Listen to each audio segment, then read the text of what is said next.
GamingBolt presents 14 video game politicians so bad at their job we wonder how they became one to begin with.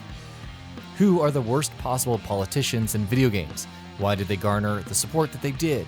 Let's take a look at 14 such sterling examples of humanity. George Sears, Metal Gear Solid 2.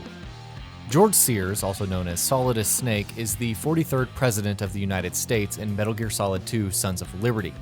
Not only was he responsible for what happened on Shadow Moses, but he created Dead Cell, took over the Big Shell facility via force, stole Arsenal gear, and the list goes on.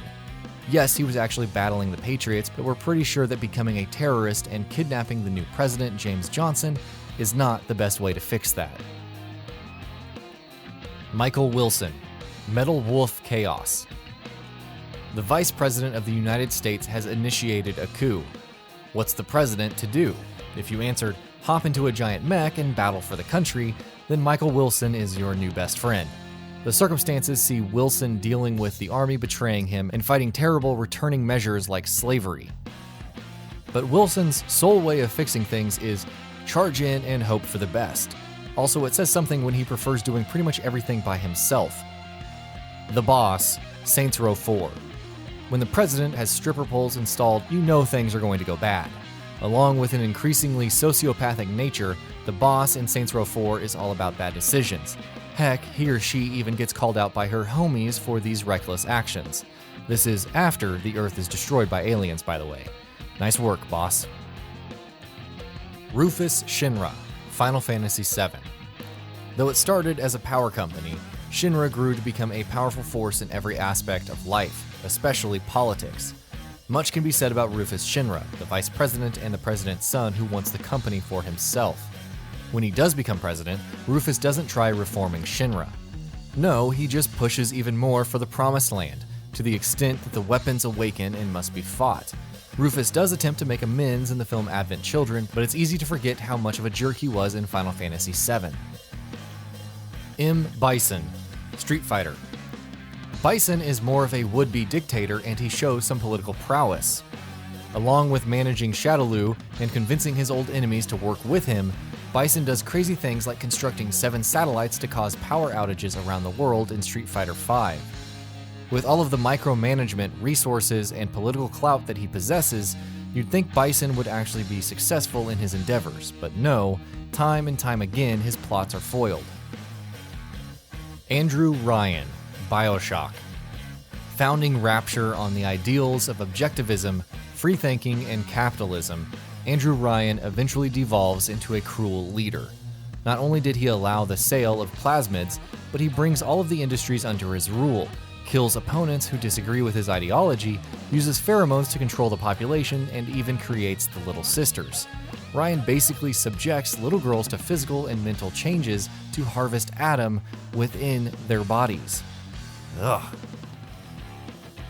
Michael HAGAR, Final Fight. We love Michael HAGAR from Final Fight. What do you do when your daughter's been kidnapped? Rip off that shirt and get her back. Classic HAGAR. Here's the problem though. That's indicative of having no faith in your police, or a competent police force to begin with. Also, HAGAR just leaves his position, counting on his lackeys to manage things. Does he even have lackeys actually? Sure, the game was fun, but talk about irresponsible. Stephen Armstrong, Metal Gear Rising: Revengeance. A United States Senator, Stephen Armstrong was meant to run in the 2020 United States presidential election. He also believes in using war to get elected so that war can be ended. Armstrong restarted the war on terror to feed his agenda and loves killing those he believes to be weak. The only good thing that he has going for him is his strength, which was apparently pretty good before he started taking steroids, or nanomachines. Citadel Council, Mass Effect Original Trilogy. The Citadel's council has to be the most ineffective political group ever. Ever! Not only is nothing done when Shepard warns them of the galaxy-ending Reapers in Mass Effect 1, including their stupidity in not dealing with Saren, but they also make our hero jump through hoops in Mass Effect 3 to garner their support. Oh, and the Asari refuses Shepard outright. Man, it's a good thing Thessia wasn't brutally destroyed because of this. So wait. President John Henry Eden, Fallout 3. If you think any of the human presidents on this list are jerks, then President John Henry Eden in Fallout 3 takes the cake as an AI acting as president. Leading the Enclave, Eden is pretty gung-ho about ruling America and killing any dissenters. Heck, when Colonel Augustus Autumn rejects Eden's plans to poison the Enclave's water supply, Eden hopes to get the Lone Wanderer to do it for him, killing everyone in the wasteland. Hilariously enough, Eden can't even survive long enough. Either the player kills him or the Brotherhood of Steel unleashes Liberty Prime on his cruel metal hide. Brian Irons, Resident Evil 2. Oh, how we wish Brian Irons could just be wasted. Irons is Raccoon City's police chief and takes valuable art from Umbrella in exchange for the city becoming host to their experiments. It's bad enough that he's sadistic and outright crazy, but Irons even murders the daughter of the mayor, who left Raccoon City when the crisis began. He then proudly displays her corpse on his desk when you meet him.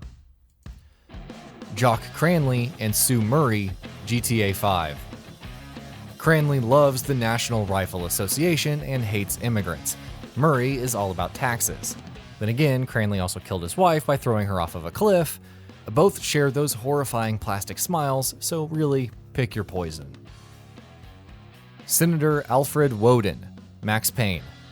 Senator of the Inner Circle, responsible for Project Valhalla and Vladimir Lim's mentor, that's Alfred Woden for you. Woden had a hand in Max Payne's wife dying, though it was because he sent the files on Valkyr to her in the first place. Manipulating Max, Woden subsequently takes control of the Inner Circle once Nicole Horn is killed. He even wanted Mona Sachs to kill Max, but changes his mind. That is, before Vladimir Lim kills him. Wonder if he saw that one coming with his good eye. President Elizabeth Winters, Vanquish. Elizabeth Winters is billed as the first female president of the United States. When the Order of the Russian Star uses Providence's giant laser and threatens the US to surrender, Elizabeth sends the Marines along with Sam Gideon to stop them.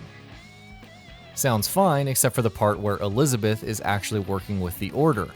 When their partnership prematurely ends, Elizabeth commands Robert Burns, the gruff commanding officer of the US Marine Corps, to destroy Moscow using Providence. That doesn't happen, and Winters commits suicide upon Providence's demise. And that'll be about it for this one. If you guys like what we're doing at GamingBolt, please consider subscribing to our channel, and I'll see you guys on the next video.